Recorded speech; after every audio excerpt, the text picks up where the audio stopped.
उस विषय का मनन करके उसकी स्फुरणा को संकल्प रूप में बदल देना और उसको चेष्टा में उतार देना। और इतना कहने में समय ज्यादा लगा, उसको करने में नहीं लगता, तत्काल तदात्म कर देता है, उपासक को समय नहीं देता। संकल्प करेगा, नहीं आज के बाद हाथ उठा के कहता हूं गुरु की शपथ, इष्ट की शपथ, ऐसा नहीं।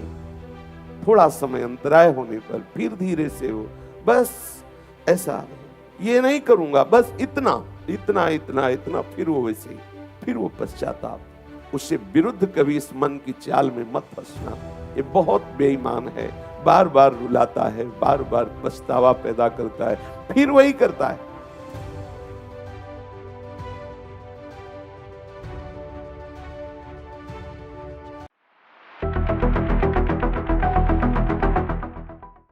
ब्रज गोपी जनों के लिए कहा गया, मुरारी पादार्पित चित्त वृत्ति। उनकी चित्त वृत्तियां ही मुरारी स्वरूप हो चुकी हैं। उनकी एक एक वृत्ति लगाना नहीं है, वो भगवदाकार श्री कृष्णाकार एक एक वृत्ति हो गई। यह कृपा का स्वरूप। पर इसके लिए पहली सावधानी, आप प्रिया प्रीतम के नाम रूप लीला धाम के सिवा हम ऐसा बोले ना, ऐसा सुने ना, तो जो हम बोलते हैं, जो हम सुनते हैं, वही हमारा चित्त चिंतन करने लगता है। हमारा चित्त हमारे आराध्य देव, हमारी उपासना संबंधी भावना में ही एक एक वृत्ति के सहित समाहित रहे। ये कृपा का स्वरूप है। मन सुमिरन हरिवंश। हमारी जो मन की मनन वृत्ति है वो विषय में है। मन का कार्य है मनन करना, संकल्प विकल्प करना, किसी भी विषय को लेकर के उसमें डूबना, इसका स्वभाव है। कोई बात पकड़ लेगा, कोई दृश्य पकड़ लेगा, कोई विषय पकड़ लेगा, और ये इतनी चतुराई से उपासक को डुबाता है। यहां बहुत सावधानी का विषय है। हमारा मन हमको सिखाता है, जैसे सामने कोई ऐसा दृश्य है जो हमें नष्ट कर देगा, मन सिखाता है, हमको छूना थोड़ी है, अब देख लेना है, और हम राधा राधा रटते रहेंगे, फिर देखते रहेंगे, क्या हमें परेशान कर लेगा। समझना उसकी चाल को। फिर वो इतना तन्मय करेगा कि नाम छूट जाएगा। फिर वो धीरे से उस चेष्टा में तन्मय करके आपको क्रिया में रत कर देगा। ऐसे ही सारी चेष्टाएं, असत चेष्टाएं हमारे द्वारा होती हैं। सूक्ष्मता से देखना। वो पहले ढांढस बंधवाता है, विश्वास दिलाता है, नहीं ऐसा नहीं होगा, मैं ऐसा नहीं करने दूंगा, बस तुम छू लो, तुम देख लो, बस तुम संग बैठ लो, तुम ऐसा। वो फिर धीरे से आपको, फिर आप पछताएंगे कि ऐसा क्यों हो गया। प्रत्येक चेष्टा में इसका कार्य है उस विषय का मनन करके उसकी स्फुरणा को संकल्प रूप में बदल देना और उसको चेष्टा में उतार देना। और इतना कहने में समय ज्यादा लगा, उसको करने में नहीं लगता, तत्काल तदात्म कर देता है, उपासक को समय नहीं देता। लेकिन कृपा पात्र उपासक पहली ही सीढ़ी में इसको रोक लेता है। जहां स्फुरणा हुई तत्काल सावधान हो जाता है। शास्त्र विरुद्ध चेष्टा नहीं। आपको ये विश्वास दिलाएगा, ये अनुभूत विषय है, ये विश्वास दिलाएगा ऐसा करो, आपकी हानि नहीं होने वाली, हम ऐसा नहीं होने देंगे, और आपका नाश कर देगा। फिर आप पछताएंगे कि ऐसा क्यों हो गया। इसलिए प्रारंभ में ही तस्मात् शास्त्रम प्रमाणम ते कार्याकार्यो व्यवस्थितौ। आपकी गुरुवाणी, आपके आचार्यवाणी, आपके शास्त्र जो आपको आदेश करते हैं, उससे विरुद्ध कभी इस मन की चाल में मत फंसना। ये बहुत बेईमान है, बार बार रुलाता है, बार बार पछतावा पैदा करता है, फिर वही करता है। संकल्प करेगा, नहीं आज के बाद हाथ उठा के कहता हूं गुरु की शपथ, इष्ट की शपथ, ऐसा नहीं। थोड़ा समय अंतराय होने पर फिर धीरे से हो, बस ऐसा नहीं, ये नहीं करूंगा, बस इतना इतना इतना इतना, फिर वो वैसे ही, फिर वो पश्चाताप। सैकड़ों बार उपासक जब हार जाता है तो फिर अंतःकरण में निराशा छा जाती है। फिर वो तो किसी तरह जीना पसंद करता है, फिर वो उपासना में चढ़ना पसंद नहीं करता। बहुत सावधान, इसकी चाल पर दृष्टि रखो। इस पर विजय प्राप्त करने के लिए मन सुमिरन, इसका सुमिरन आचार्य इष्ट के अनुकूल हो। प्रतिकूल से वर्जनम, सुमिरन ना होने दो। ये जो मनन होता है, इसमें जब आप रस लेने लगते हैं तभी ये संकल्प बनाता है, तभी आपके बिना सहयोग के इसकी कोई सामर्थ्य नहीं है।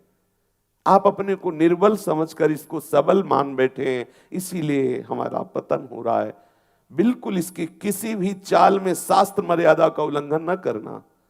शास्त्र एक एक क्रिया के लिए आदेश करता है, आप इतना देखो, आप ऐसा देखो, आप ऐसे चलो, ऐसे बोलो, ये करो। और जहां आपने मन के अनुसार किया तो आपको ये सिखाएगा, इस बात को पकड़ लीजिए कि नहीं, बुरा नहीं होने देंगे, लेकिन ये धीरे धीरे आपको उसी बुराई में डुबो देगा, फिर आप जलोगे। तो आप इतना नीचे उत्साहहीन होकर गिर गए हैं कि अब आप मन को संभाल नहीं सकते। इसलिए प्यारे, पहली ही सीढ़ी पे से रोक लो, इसे उस मार्ग में उतरने मत दो। बिल्कुल शास्त्र विरुद्ध कोई भी चेष्टा जहां होने लगे तत्काल समझ लेना, ये ऐसे फुसलाता है कि हम ऐसा नहीं होने देंगे, आपको विश्वास दिलाएगा और धोखे के गर्त में डाल देगा। इसलिए प्रथम पहले ही कदम पे रोक दो। नहीं, शास्त्र आज्ञा करता है, गुरु आज्ञा करता है, मुझे ऐसा नहीं करना। वो थोड़ी देर जलाएगा, फिर शांत हो जाए। मन सुमिरन हरिवंश हित। प्रेम स्वरूप श्री वृंदावन में विराजमान सहचरियों के मध्य में प्रियालाल यही हमारे सुमिरन का विषय हो, ये हमारी कृपा का स्वरूप है। सबसे हम प्रीति करें, सबको भगवत स्वरूप मानकर, और है सब भगवत स्वरूप हैं, लेकिन रीति निवाहत आप नहीं। हम निष्काम धर्म के पथिक हैं, प्रेम धर्म के पथिक हैं। हम किसी से कोई चाह न कर बैठे, किसी से कोई अपनापन न कर बैठे, किसी से हम सुख लेने ना लगे। ये सावधानी है, ये अपनी रीति है। अपनी रीति है सुख देवे को चाव। हमें सुख प्रदान करना है, किसी से सुख लेना नहीं। सुख प्रदान करोगे, ममता रहित हो जाओगे। अपने कर्तव्य का पालन ठीक से करोगे, कहीं स्वार्थ बुद्धि नहीं रखोगे, तो उपासना बन जाएगी। उपासना आपको निर्लेप कर देगी, निर्विकार कर देगी। आप समाज में रहते हुए भी एकदम एकांत होंगे। सुख लेने की भावना आपको बांधती है। सब जीवन सुप्रीति करना पड़ेगा, करना पड़ेगा। चाहे जितने एकांत सेवी हो, व्यवहार में उतरोगे तो व्यवहार तुम्हारा भगवत स्वरूप होना चाहिए। नहीं, एकांत का अभ्यास किस काम का? एकांत का अभ्यास हमारा व्यवहार में काम करेगा। जब हम व्यवहार में हो, उस समय सबको भगवत स्वरूप, सबको सुख पहुंचाने की चेष्टा करें। रीति निवाहत आपनी, और अपने आराध्य देव की वार्ता श्रवण करने में, लीला गायन में पूर्ण विश्वास रखें कि इससे मुझे भगवत प्राप्ति हो जाएगी। विश्वास के साथ लीला गायन करें, विश्वास के साथ लीला श्रवण करें कि इससे मेरे आराध्य देव प्रसन्न होकर मुझे प्राप्त हो जाएंगे। श्रवण कथन परतीति, यह जो कृपा हरिवंश की, श्रवण कथन में परतीति हो, विश्वास हो, यह कृपा का स्वरूप है। जो हम भगवत चर्चा सुन रहे, इस पर दृढ़ विश्वास हो, एक एक शब्द पर विश्वास हो।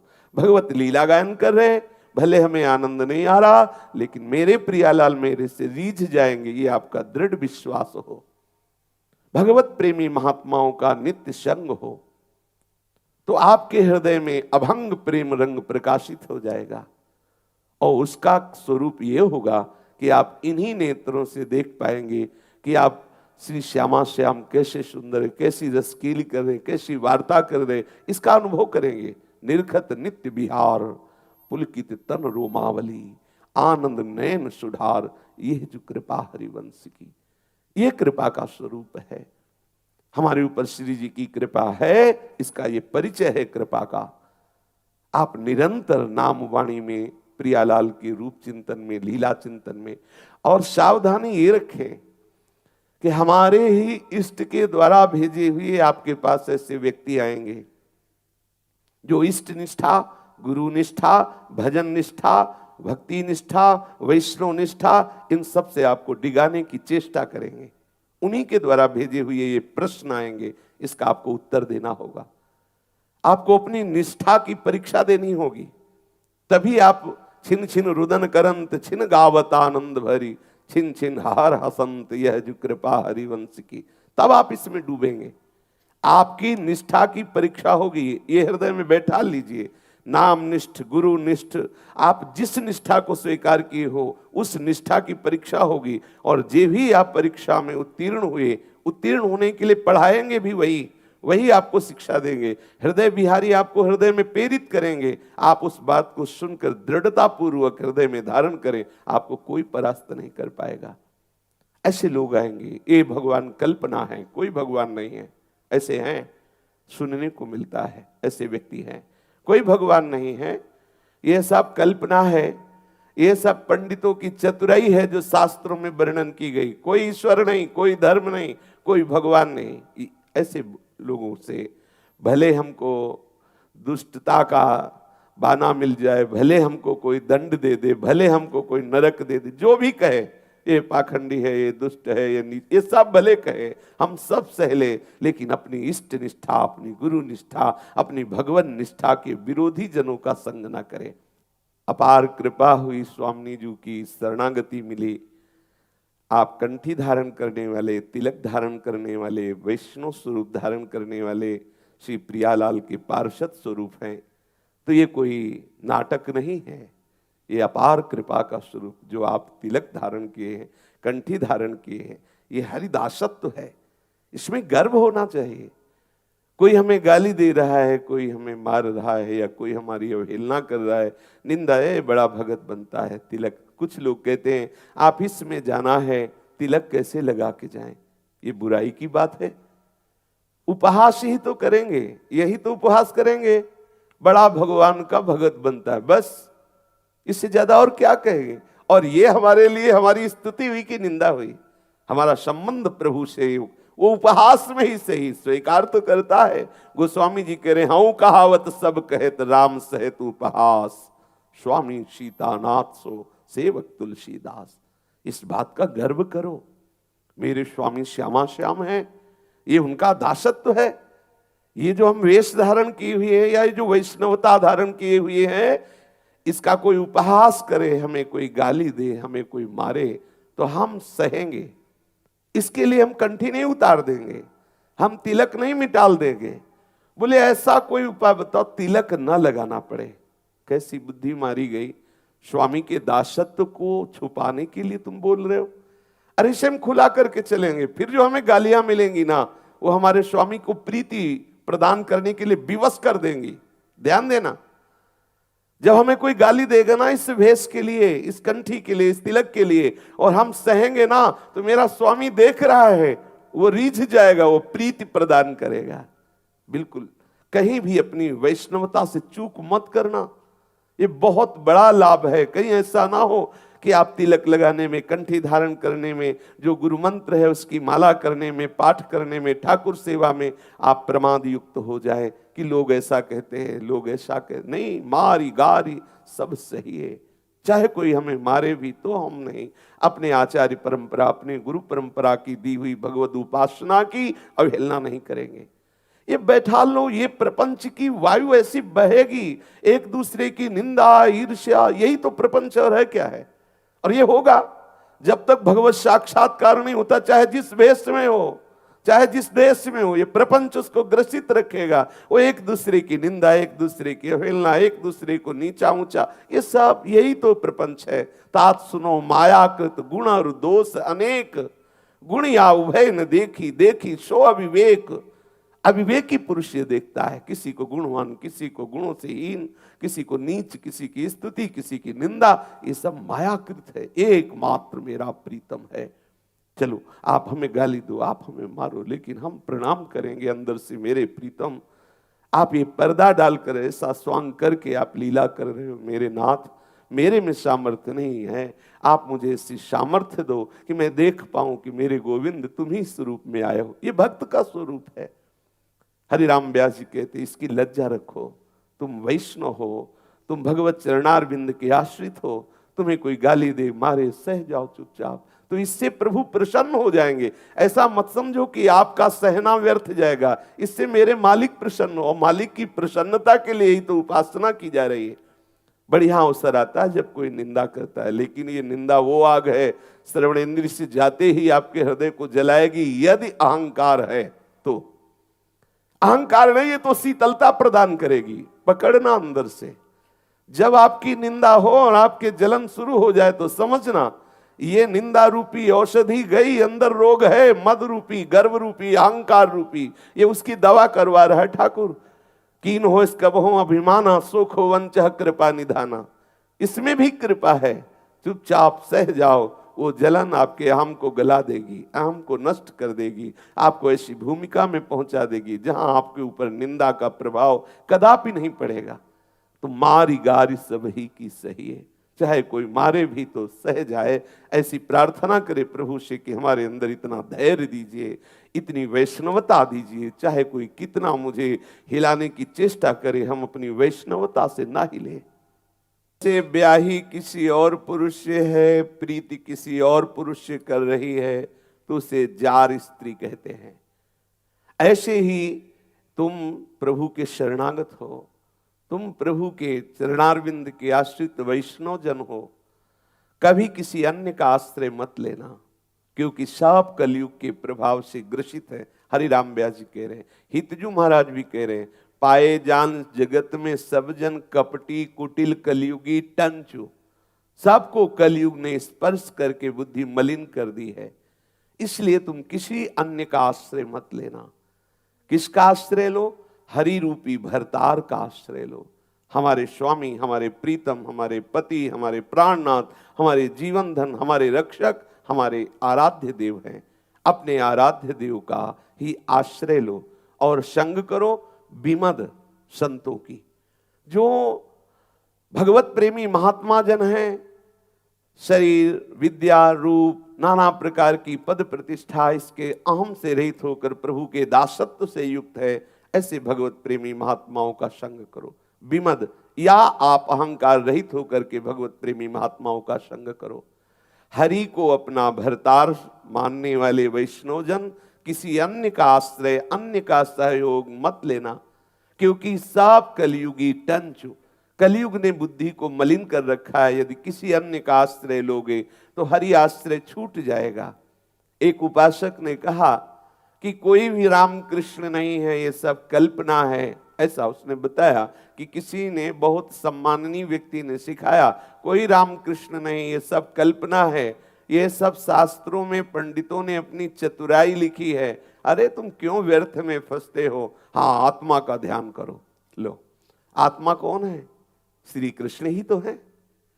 अघोर अज्ञान, स्वयं कोई अनुभूति नहीं, कोई परमार्थ में प्रवेश नहीं, हजारों लोगों को शिक्षा दी जाती है। कैसे कैसे सत्य मार्ग का कैसे अवलंबन लिया जाए, कैसे हम जाएं। इसीलिए तस्मात् शास्त्रम प्रमाणन्ते कार्याकार्यो व्यवस्थितो, भगवान का आदेश है। यदि कोई उपदेश कर रहा है और शास्त्र विरुद्ध है, वो चाहे ब्रह्मा ही क्यों न उपदेश कर रहा हो, हम उसकी बात नहीं मानते। भगवान का अवतार भगवान बुद्ध देव जी हैं, हमारे शास्त्रों में गाया गया, स्वीकार किया गया। लेकिन अगर वो भी हमारे सनातन धर्म के विरुद्ध कोई भी बात हो तो नहीं स्वीकार, भगवान की बात नहीं मानी गई, औरों की तो बात जाने दो।